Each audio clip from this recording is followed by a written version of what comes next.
शानदार ग्लोबल संकेतों से बाजार में तूफानी तेजी। निफ्टी करीब 350 अंक उछलकर 17,300 के पार। सेंसेक्स में भी 1000 पॉइंट का उछाल। निफ्टी बैंक में सबसे ज्यादा 2% की तेजी। अच्छे नतीजों और बायबैक की घोषणा से इन्फोसिस ने लगाई करीब 5% की जोरदार तेजी। दूसरे टेक शेयर्स भी चमके। निफ्टी आईटी इंडेक्स में 3% ऊपर, वायदा के टॉप 10 में। बाजार पर छाया हरा रंग। सभी सेक्टर्स में जबरदस्त उछाल। तेजी में बैंकिंग, फाइनेंस बने leader. Real estate, energy, pharma और ऑटो शेयर्स में भी अच्छी खरीदारी। और आज नतीजों से पहले बजाज ऑटो में खरीदारी का ट्रेंड। कंपनी के रेवेन्यू में 17% और मुनाफे में 31% का उछाल संभव। Federal bank, Oberoi real estate, Shri cement और टाटा एलेक्सी में भी आज नतीजे मौके पर दिख रही है अच्छी बढ़त। और गुजरात और हिमाचल प्रदेश के विधानसभा चुनावों के तारीखों का आज हो सकता है ऐलान। दोपहर 3 बजे चुनाव आयोग की प्रेस कॉन्फ्रेंस। तो एक बहुत ही बड़ी मजबूत शॉर्ट कवरिंग। 276 पॉइंट की मजबूती के साथ 17,291 पर निफ्टी कामकाज कर रहा है और बैंक निफ्टी 750 पॉइंट की मजबूती के साथ कामकाज कर रहा है। 39,370 पे काम हो रहा है और बढ़ने घटने वाली संख्या बहुत ज़्यादा। एडवांस डिक्लाइन दिखाइए एक बार, कौन मार्केट की इस मजबूती में सबसे ज़्यादा पार्टिसिपेट कर रहा है। तो ये देखिए आप 397 एडवांस डिक्लाइन के मतलब जो ड्रैगर्स एंड पुलर्स हैं वो दिखाइए, कंट्रीब्यूटर्स, तो उससे अंदाज़ा लगेगा कौन किस मदद कर रहा है। ये देखिए इन्फोसिस 57 पॉइंट की मदद कर रहा है। HDFC bank 34, ICICI bank 30। तो ये मजबूती इधर से आ रही है। और सन फार्मा ठीक है 0.4 लगाड है। प्रकाश गाबा जी मेरे साथ हैं। गाबा सर नमस्ते। और क्या आज के बाजार की ये रैली 300 पॉइंट से ऊपर बढ़ रही है? लगता है अब तक गैप अप खुला है, गैप अप के ऊपर है और अपन्यू रिज्यूम है। मुझे लगता है अपू मिल सकता है यहाँ पर, लेकिन जब इतना गैप अप खुलता है तो सस्टेन करना थोड़ा डिफिकल्ट होता है। हो सकता है अपू एन है, लेकिन अगर नेक्स्ट वीक की बात करें तो लगता है अपू इंटेक्ट है। थोड़ा करेक्शन आ सकता है उसके लिए, लेकिन आज बाइंग के लिए हो सकता है और अपू मिले, लेकिन यहाँ पर थोड़ा रिस्क एलिमेंट थोड़ा बढ़ जाता है। One has to be stocks का। और बैंक निफ्टी भी वैसा ही हाल है। अब ट्रेड करा है करीब 39,538। कितना बड़ा गैप मिला है। थोड़ा अगर डिप मिलता है तो खरीदारी का मौका रहेगा फॉर नेक्स्ट वीक, लेकिन आज का खरीदारी करने के लिए थोड़ा दिक्कत हो रहा है। यहाँ शॉर्ट भी नहीं करना चाहिए क्योंकि स्ट्रेंथ है। मार्केट शॉर्ट कब करते हैं कि लिया जाना चाहिए स्टॉक स्पेसिफिक। मुझे टेक महिंद्रा अच्छा लगता है, बिल्कुल अच्छा मूव है। यहाँ पर ट्रेड कर रहा है 1047। नेक्स्ट वीक का टारगेट करीब 1075 का है, 1100 भी हो सकता हूँ। तो देखा जाए तो आज और कल में देखना चाहिए, न कि आज और आज। ओके, तो टेक महिंद्रा गावा सर को पसंद आ रहा। गावा सर इन्फोसिस नहीं अच्छा लग रहा आपको?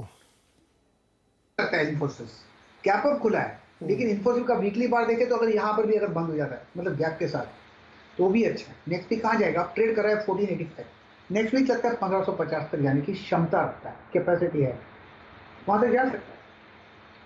लेकिन अब लगाएंगे स्टॉप कहाँ? प्रॉब्लम वहां आता है क्योंकि कल का जो लो है करीब 1425 का है, 1485 पे ट्रेड कर रहा है। करीब करीब मतलब 60 रुपीज़ का स्टॉप होगा। अगर 60 रुपीज़ का आप स्टॉप हजम कर सकते हैं तो यहाँ पर खरीद लीजिए, क्वांटिटी कम कर लीजिए, खरीदिए। नेक्स्ट वीक 1550 दिखेगा। थोड़ा डिप मिलता है तो ऐड कीजिए, नहीं मिला तो कोई बात नहीं, जो कम क्वांटिटी उसी में ले जाएगी, लेकिन स्टॉप उतना जरूरी है 1420 के नीचे। तो इन्फोसिस पे ये राय है गावा सर की। और चलिए अब दर्शकों की तरफ चलते हैं। शैलेश भट्ट कुरुक्षेत्र से हमारे साथ जुड़ रहे हैं। शैलेश जी क्या सवाल है आपका? Hello please. शैलेश जी सवाल बताइए। सर मेरा क्वेरी ये है, कुछ मेरे पास 1000 शेयर बैंक के पड़े हुए हैं, तो मैंने कुछ 14 रुपए में परचेज किया था, तो क्या अभी सेल करने का समय सही है कि इसको भी वेट कर सकते हैं? मैंने परचेज किया था लॉन्ग टर्म के लिए। ओके गावा sir, yes bank long term के लिए लिया था शैलेश ने और 2 रुपए करीब इनको ऊपर मिल रहा है। बेच के निकल जाए क्या कि वेट करें? मेरे ख्याल से लॉन्ग टर्म के लिए लिया तो होल्ड करना चाहिए, ज्यादा गिरावट नहीं है। स्टॉक मैं दे देता हूँ, स्टॉक लगा सकते हैं, वो है 15 रुपए का। अब ट्रेड कर रहा है 16 रुपए, 1 रुपए का। तो मेरे ख्याल से वो अगर ब्रीच हो जाता है तो कम से कम ₹1 मिलेगा, ₹1 का रिस्क लीजिए। मुझे लगता है 20-22 तक जा सकता है, लॉन्ग टर्म के लिए लिया है तो अच्छा है। क्योंकि स्ट्रक्चरली लगता है बेस बना हुआ है, बेस बनने से ब्रेकआउट में 14 के आसपास निकला, तो उन्होंने जगह तो अच्छी ली है, होल्ड करना चाहिए, उसमें क्या है, 20-22 भी जा सकता है। ये इसको भाई तो आपको ज़्यादा फायदा हो सकता है। चलते हैं बाराबंकी उत्तर प्रदेश। संजय गुप्ता हमारे साथ हैं। संजय जी आवाज़ आ रही है आपको, तो सवाल पूछिए अपना। हाँ नमस्ते नीरज जी, नमस्ते। जी नमस्ते। नमस्ते सर, नमस्ते सर। मैंने 2 ऑप्शन है। मैंने डीएलएफ लिए 500 से, ये लिए 200, ये लिए 416 पे, और टाटा पावर लिए है मैंने 500 से, ये लिए 246 से। दोनों का भी 6-6 महीने का है। व्यू 6-6 महीने का है। हेलो, हाँ ठीक है, सुन लिया मैंने सवाल आपका, डीएलएफ और टाटा पावर के। संजय जी ये बताइए, क्या उधर बारिश बहुत हो रही है क्या अभी उत्तर प्रदेश लखनऊ के इलाके में? संजय आवाज़ आ रही नहीं? आ रही शायद। गाबा सर बताइए, डीएलएफ में क्या करें? 416 पे 500 शेयर खरीद रखे हैं, 416 पे लिए, काफ़ी ऊपर लिए हैं। हाँ, इनको पहले टीवी का वॉल्यूम उनका कम कर देंगे तो अच्छा रहेगा, इनका वो ठीक बैक आ रहा है। एनीवे डीएलएफ का जो चार्ट है उसके हिसाब से लगता है कि 350 में शायद संभल जाए। 400 में लिया, फिर एक आपको मिल सकता है 400 और 425 जा सकता है, और उसके बाद 450 भी जा सकता है, लेकिन उसके इन्होंने बड़ी हायर जोन पर लिया है, तो थोड़ा पेज ज़्यादा लगता है इनको। होल्ड कीजिए, लेकिन कॉस्ट के आसपास निकल जाएगी डीएलएफ। रही बात टाटा पावर की, बट टाटा पावर का जो चार्ट है उसके हिसाब से मुझे लगता है कि टाटा पावर का चार्ट बढ़िया लगता है। कंसोलिडेशन जोन है, जब ये 260 बार कर लेगा तो एक अच्छी तेजी आएगी। एक बहुत बड़ी अपमूव था, फिर कंसोलिडेशन है, फिर एक फ्रेश अपमूव शुरू होगा। स्ट्रक्चर पॉजिटिव है, होल्ड। तो होल्ड करिए इसमें भी। गाबा सर रुकिएगा, अब एक जरा कंपनी की चर्चा करें, आनंद राठी वेल्थ के बारे में, जिसने अपनी दूसरी तिमाही के नतीजे भेजे। वो उम्मीद से बेहतर है, काफ़ी बेहतर है। कंपनी की आमदनी में करीब 33% और मुनाफे में 41% की साल दर साल ग्रोथ देखी गई है। नतीजों पे बातचीत करेंगे और आगे क्या योजनाएं हैं उस पर। हमारे साथ जुड़ चुके हैं आनंद राठी ग्रुप के चेयरमैन आनंद राठी सर, और साथ ही आनंद राठी वेल्थ के डिप्टी सीईओ फिरोज़ अजीज़। आप दोनों लोगों का बहुत बहुत स्वागत है सर CNBC आवाज़ पर। राठी सर, नतीजे तो बहुत ही शानदार हैं, और हर फ्रंट पे हम लोग देख रहे थे कि क्लाइंट एट्रिशन हो वहाँ पे भी अच्छी है, न्यू क्लाइंट एडिशन हो वो भी बहुत बढ़िया है, AUM भी 16-17% का गया है। तो इस माहौल में क्या ट्रिगर्स थे जो इतने शानदार प्रदर्शन हुए? देखिए, मेन ट्रिगर वेल्थ मैनेजमेंट की कोई भी अगर बिजनेस है तो उसमें होता है कि भाई आपकी जो वैल्यू प्रोपोजिशन आप कस्टमर को जो दे रहे हैं, जो आप अपनी फिलॉसफी कस्टमर को दे रहे हैं इन्वेस्टमेंट की, वो कस्टमर को कितनी पसंद आती है और उससे कस्टमर को कितना फ़ायदा होता है। तो हमारे पिछले इतने सालों का ट्रैक रिकॉर्ड जो है, हमने बड़ा अनकॉम्प्लिकेटेड एक सिस्टम दे रखा है। खाली 3 ही प्रोडक्ट्स उनको देते हैं और as a package holistic advice देते हैं कि ऐसे करना चाहिए, जिसमें आदमी 12 से 14%, 15% रिटर्न तक पा सकता है, और वो ट्रैक रिकॉर्ड अच्छा रहा है। तो इस वैल्यू प्रोपोजिशन को लेते हुए भाई कम कॉम्प्लिकेटेड है, हम खाली अलग अलग प्रोडक्ट नहीं बेचते हैं, रोज जाके ये नहीं बात करते हैं, तो इसके कारण एग्जिस्टिंग कस्टमर्स भी खुश रहते हैं और नए कस्टमर में बढ़ोतरी होती है। और जैसे आपने कहा कि भाई पिछले 1 साल में हमारे 19% कस्टमर बढ़े हैं, विच इज़ इन स्पाइट के भाई 1 साल में मार्केट अच्छा नहीं रहा है, मार्केट ऑलमोस्ट स्टेगनेंट है, बल्कि 2-3% कम हुआ। तो उसके बावजूद भी अगर क्लाइंट्स में बढ़ोतरी हो रही है, क्लाइंट का एट्रिशन नहीं हो रहा है, ये यही दर्शाता है कि हम लोगों की जो वैल्यू प्रोपोजिशन है, हम लोगों की जो एडवाइजरी टाइप ऑफ सर्विस है, उससे कस्टमर खुश हैं। और इसलिए ही रिजल्ट्स आपके सामने हैं। इसलिए रिजल्ट्स जो है लगातार जब से हमने IPO किया, आपने देखा रिजल्ट्स लगातार अच्छे आते जा रहे हैं। नहीं, बिल्कुल सही सर। दिसंबर 2020 से मैं अगर आंकड़ा देखूं तो लगातार एवरी क्वार्टर में बढ़ते बढ़ते अब ये 136 करोड़ तक पहुंच गया है। लेकिन सर अगर सीक्वेंसली देखें क्वार्टर ऑन क्वार्टर, तो क्या देखने का तरीका मेरा गलत है कि उसमें बहुत ज़्यादा ग्रोथ नहीं है, या इनको YOY ही देखना चाहिए, चाहे सेल्स का नंबर देखें चाहे प्रॉफिट का देखें? देखिए, मेरे ख्याल से YOY is a better measure, क्योंकि उससे क्या है, साल भर का देखिए, हर तिमाही में हर 1-2 महीने में कुछ डिफरेंट रीजन हो सकते हैं कम ज़्यादा होने के। तो कोई भी कंपनी की परफॉर्मेंस अगर देखें तो 1 साल की देखनी चाहिए, इसलिए YOY इज़ वेरी इंपॉर्टेंट। और आपने देखा YOY हमारा जो है growth 40% is an excellent growth considering market conditions particularly. हमारी AUM आपने जैसे कहा 16% बढ़ी है जबकि मार्केट नहीं बढ़ा है, तो यही चीज दर्शाता है कि इसमें फिर भी लोगों का एग्जिस्टिंग कस्टमर्स का और हमारे पास इन्फ्लो आ रहा है और साथ ही साथ नए कस्टमर्स बनते जा रहे हैं। दोनों जगह जो ये हो रही है, इसलिए YOY is I think is for any company for that matter is a better measure to see. Okay Firoz, client addition हुआ है खूब तगड़े से और 307 से 451 हो गया। मुझे थोड़ा सा ये बताइए किस तरीके के क्लाइंट प्रोफाइल के लोग ज़्यादा आ रहे हैं, बहुत बड़े वाले अल्ट्रा HNIs या छोटे वाले HNIs, मतलब 5 से 50 करोड़ वाले या उससे ऊपर वाले या उससे नीचे वाले? नीरज जी नमस्कार। हमारे जो क्लाइंट सेगमेंट है, हमने प्राइवेट वेल्थ बिजनेस जो मेन बिजनेस है उसमें हमने 5 to 50 करोड़ की टोटल इन्वेस्टेड अमाउंट कहीं ना कहीं हो, उसको कहते हैं बैलेंस शीट। तो उसी सेगमेंट पे हमने फोकस किया, उसके ऊपर नहीं जाते ज्यादातर और उसके नीचे नहीं जाते, क्योंकि फोकस बहुत इंपॉर्टेंट है। उसी से एक स्पेसिफिक स्ट्रेटा में हमारा ब्रांड बिल्ड होता है। इन अ कमोडिटाइज्ड बिजनेस एक हम ब्रांड बिल्ड नहीं करने की कोशिश कर रहे हैं, हम एक इंडियन वेल्थ मैनेजमेंट आउटफिट है और जो रूल्स हैं उसको डिसरप्ट करने की कोशिश कर रहे हैं। That's point 1। तो 5 to 50 करोड़ ब्रैकेट में ही हमारे क्लाइंट आते हैं नीरज जी, और उसी ब्रैकेट में आए हैं। अब ये आए क्यों है? क्योंकि बुरे वक्त में अच्छे वेल्थ मैनेजर और बुरे वेल्थ मैनेजर में अंतर ज्यादा समझ में आता है।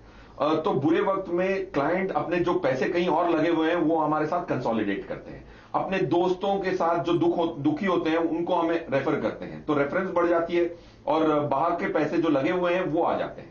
अच्छी मार्केट में AUM की ग्रोथ मार्केट की बढ़त से हो जाती है और सेंटिमेंट पॉजिटिव होता है, तो अपनी जो कमाई हुई पैसे हैं वो लगाते हैं, फ्रेश पैसा आता है अच्छे समय में और मार्केट मूवमेंट की वजह से AUM बढ़ता है। बुरे समय में पेनिट्रेशन बढ़ती है अच्छे वेल्थ मैनेजर की और रेफरेंस भी ज्यादा मिलते हैं। तो दिस इज हाउ वो डी रिस्क होता है ग्रोथ। इसीलिए हमने 10 साल के लिए हमने 20-25% की ग्रोथ गाइडेंस इसीलिए दी है, क्योंकि जो हमारे ग्रोथ के पिलर्स हैं वो इनवर्सली कोरिलेटेड है। तो that's the reason why the Firoz, आपने एक लाइन अभी इसमें बोली कि हम रूल डिसरप्ट करते हैं। क्या रूल डिसरप्ट करते हैं, मतलब कैसे इतना बढ़िया रिटर्न कमा के देते हैं, क्या ऐसा ट्रिक लगाते हैं? देखिए बड़ी सिंपल सी चीज है, रूल ये डिस्टर्ब करते हैं। अगर मैं एक उदाहरण के तौर पे दूं तो हम जब इन्वेस्टमेंट डिसीजन लेते हैं काफी जज्बाती होकर लोग लेते हैं, क्योंकि इन्वेस्टिंग जो है माइंड और दिल दोनों का खेल है।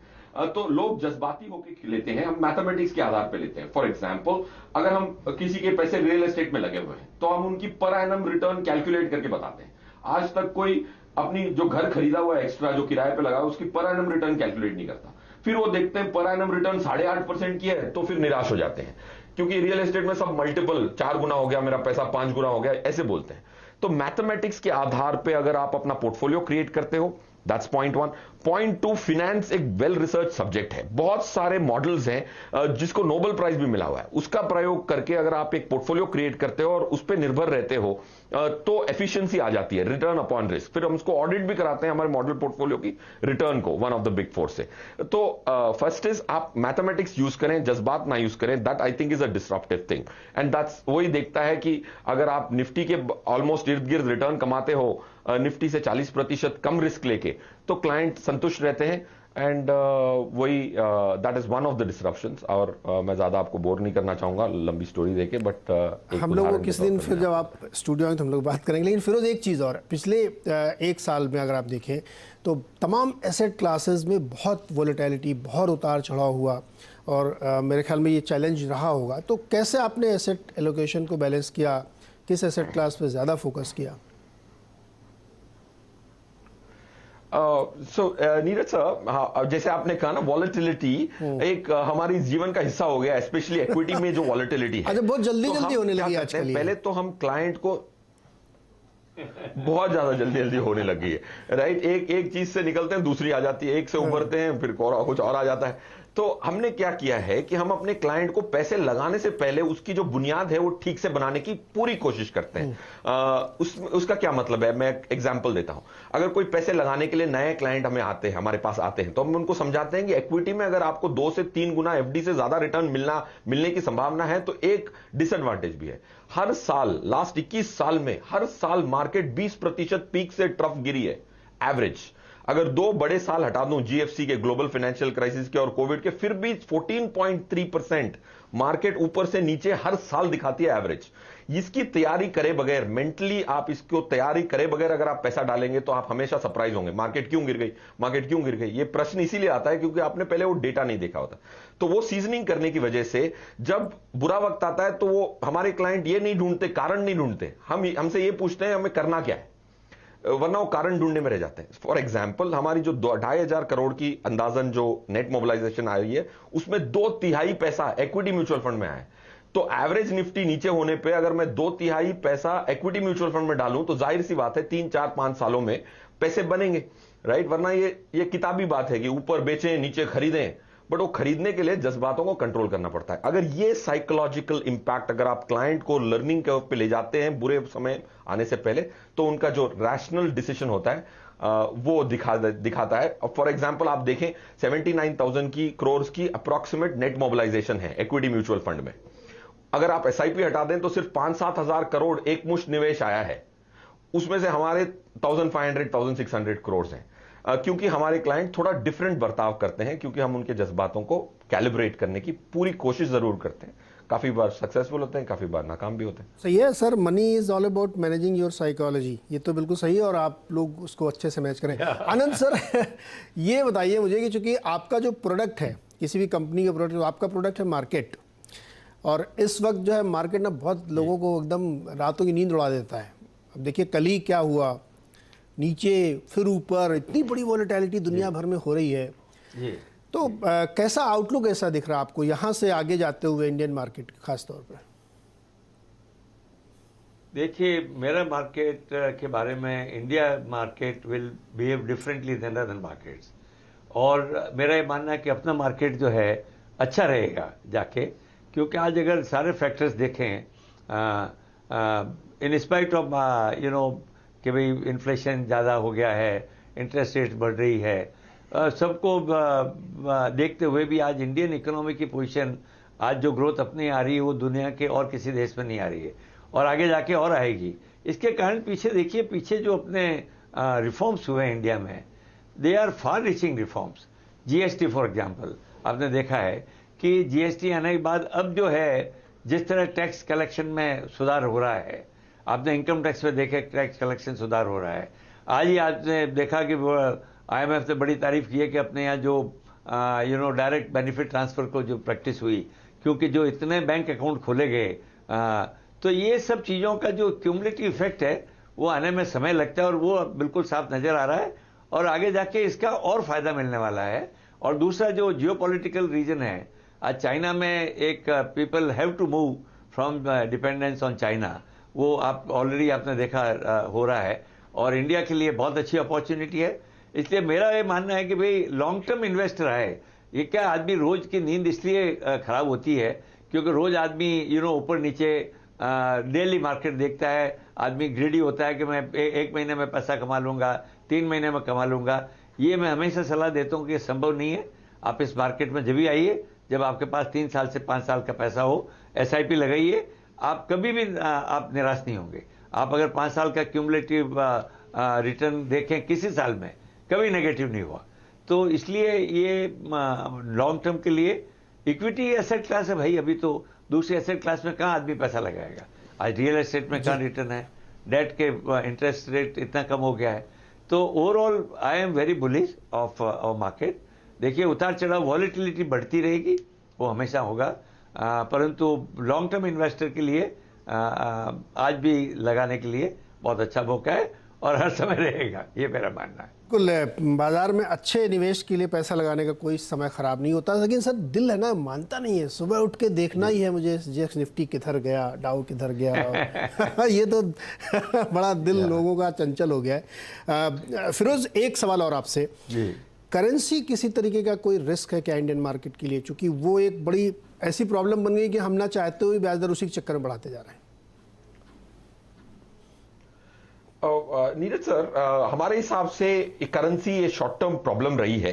क्योंकि आरबीआई के दो अकाउंट होते हैं जो कैपिटल और करंट अकाउंट होते हैं। अगर 45,000 करोड़ हर महीने एफआईआई बेच के ले गए पहले 6 महीने में, तो जाहिर सी बात है प्रेशर तो पड़ेगा करेंसी पे, बट रिलेटिवली हमने बहुत अच्छा आउट परफॉर्म किया है। मेरे हिसाब से अगर आप 15 साल का डेटा देखें तो 2.86% करेंसी डिप्रिशिएट कर चुकी है। तो अगर कोई भी करेंसी इंडियन रुपीस को अगर प्रोजेक्ट करना चाहता है तो 3 से 4% की आपको डेप्रिसिएशन की प्रोविजन करनी पड़ती है। फाइनेंस भी ये कहता है, एक इंटरेस्ट रेट पैरिटी की थियरी है जो कहती है कि आपको इंटरेस्ट रेट जो भी डिफरेंशियल है उतनी डेप्रिसिएशन आपको प्रोविजन करके चलनी चाहिए।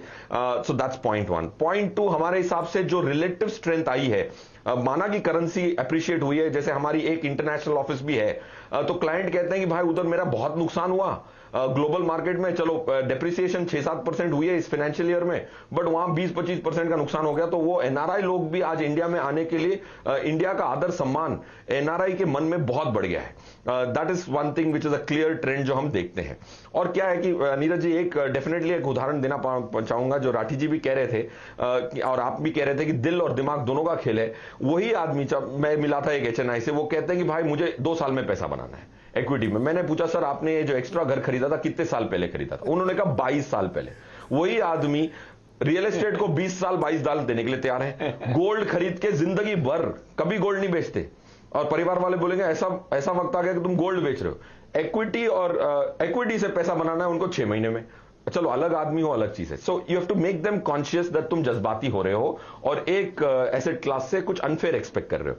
26 फंड हैं इंडिया में जो 25 साल कंप्लीट कर चुके हैं। इसकी मैंने एनालिसिस की, अगर आप ये 26 फंड में रोज पैसा लगाते और 10 साल बाद बेच देते तो सबसे बदनसीब इन्वेस्टर 9.5% पर एनम बनाता।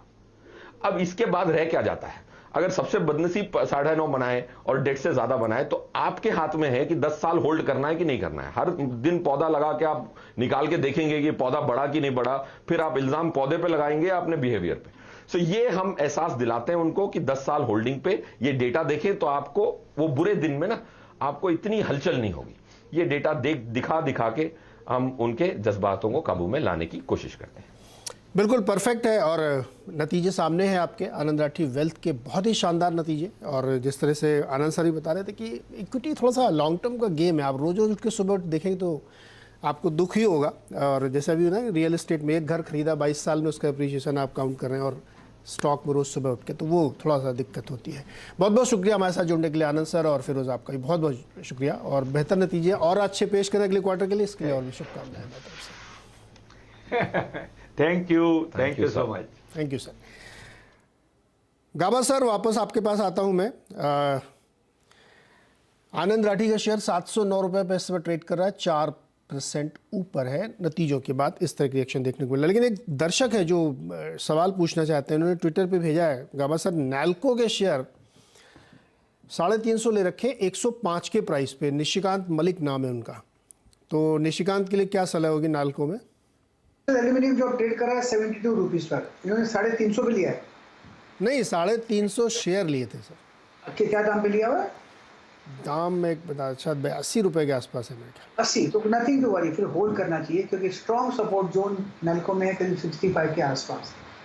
मेरे ख्याल से वो होल्ड करना चाहिए। एक कंफर्मेशन मिलेगा कि आपको चला गया तो वो 75-80 पार कर लेगा, 82 पार कर लेगा तो एक अच्छा आपको मिलेगा। मेरे ख्याल से स्टॉक लॉन्ग टर्म के लिए होल्ड है, कंपनी बंद होने वाली नहीं है, होल्ड कीजिए, नथिंग टू वरी। साइक्लिकल है, कभी कभी डिप मिल जाता है, लेकिन nothing to worry. Nothing to worry. Puneet Verma मेरे साथ हैं रायबरेली से। पुनीत जी नमस्कार, बताइए क्या सवाल है आपका?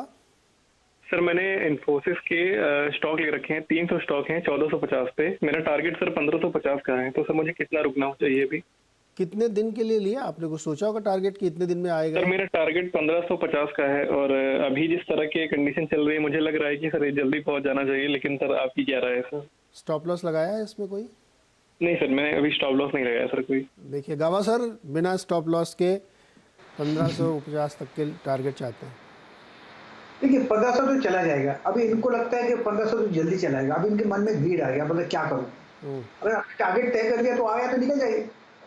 मुझे लगता है इन्फोसिस में अच्छी तेजी है, 1550 जा सकता है बिल्कुल। आप वहां पर निकल जाएंगे ना, तब आप ट्रेडर माइंडसेट बनेगा। आप कभी भी ऐसा नहीं होगा कि आप टॉप पे बेचेंगे और बॉटम पे खरीदेंगे। इसलिए वो आपको थोड़ा पेन सहना करना पड़ेगा कि मेरे बेचने के बाद ऊपर चला गया, उसी को ट्रेडर आहिस्ता आहिस्ता बन हो गया। तो आपने जो टारगेट तय कर लिया उस पर निकल जाइए, फिर देखिए क्या होता है। अगर आपको लॉन्ग टर्म का नजरिया होगा तो मैं कहता होल्ड कीजिए। इनको वापस से स्टॉप लॉस बता दीजिए जिससे कि जो थोड़ा बहुत प्रॉफिट हो रहा है चला ना जाए। 1425 काफी गैप से खुले आज, इसलिए 1425 जरूरी है। अगर आपको स्टॉप लॉस का इतना डर है गैप का, तो थोड़ा प्रॉफिट बुक कर लीजिए ना, फिर बाकी पे लगाइए। पुनीत, मार्केट रिस्की है इसलिए आप थोड़ा प्रॉफिट चाहे तो बुक कर लें और फिर स्टॉप लॉस लगा के खड़े रहें। आपका टारगेट आ सकता है तो आप पूरा निकलिएगा, लेकिन आप पूरी पोजीशन पे अगर स्टॉप लॉस के साथ खड़े रहेंगे तो आपको नुकसान भी हो सकता है। मार्केट बहुत वोलेटाइल है, कुछ कहा नहीं जा सकता। ये आपके लिए राय बनती आ रही है। गावा सर, बहुत बहुत शुक्रिया हमारे साथ जुड़ने के लिए और हमारे दर्शकों की मदद करने के लिए। मार्केट इस वक्त 264 पॉइंट निफ्टी ऊपर है 17,278 पे, और बैंक निफ्टी 650 पॉइंट ऊपर है 39,283 पे। तो गाबा सर, जैसा उन्होंने अपनी ओपनिंग कमेंट्री में कहा था कि थोड़ा देखना चाहिए क्योंकि एकदम गैप अप से खुला है तो जा सकता है यहाँ से ऊपर, लेकिन कितना जाएगा थोड़ा मुश्किल है। तो इसलिए आप लोग थोड़ा सा वेट एंड वॉच इसमें कर सकते हैं। स्टॉक के बहुत सारे आइडियाज़ हम लोगों ने डिस्कस किए, उस पर भी आप देख सकते हैं। छोटा सा ब्रेक के बाद खिलाड़ी नंबर 1।